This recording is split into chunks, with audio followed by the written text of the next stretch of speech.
ये जहाँ तक ताल्लुक है आगा राहुल्ला साहब का, जो कल स्टेटमेंट आप जो जिक्र कर रहे हो, वो स्टेटमेंट आगा राहुल्ला साहब के ऊपर नहीं है, क्योंकि वहाँ काफ़ी रश था, बड़ी आवाज़ थी, बड़ा शोर था। आप भी लोग वहीं थे और देखा था कितना शोर मचा हुआ था।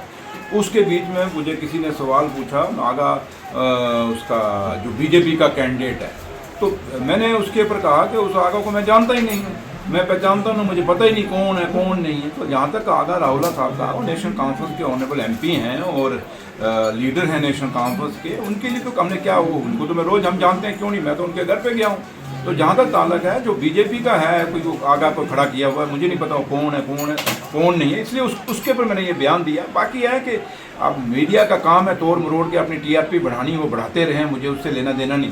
लेकिन जहाँ तक ताल्लुक है कौन क्या प्रोटेस्ट कर रहा है, मुझे उससे भी लेना देना नहीं। लेकिन जहाँ तक मेरा अपना ताल्लुक है, वो सच्चाई यही है कि जो बीजेपी का आगा जो कैंडिडेट खड़ा है, उसके ऊपर मैंने कहा था और कि भाई मैं उसको जानता नहीं और पहचानता नहीं। और सच्चाई भी यही है कि मैंने उसको आज तक ना जाना है, ना पहचाना है, ना देखा है, ना सुना है कौन नहीं है। इसलिए मैंने उसी सिलसिले में कहा था। और जहाँ तक नेशनल कॉन्फ्रेंस का ताल्लुक है बड़गाम सीट का, आगा महमूद साहब और आगा राहुल्ला साहब दोनों मिलके ये नेशनल कॉन्फ्रेंस को ये सीट जिताएंगे और ये हमेशा नेशनल कॉन्फ्रेंस की सीट रही है। और ये क्योंकि आगा राहुल्ला साहब ऑनरेबल एमपी हैं और वहाँ के लीडर हैं और वहाँ उनका अपना असद उसूख है और पूरा जोर लगा के और नेशनल कॉन्फ्रेंस के कैंडिडेट को जिताएंगे, ये हमें पता है। और उन्हीं की लीडरशिप ने जिम्मेदारी भी लगाई है कि आपने पूरा आगा महमूद साहब को साथ होके पूरा इलेक्शन लड़ाना है और उनको जिताना है। Thank you.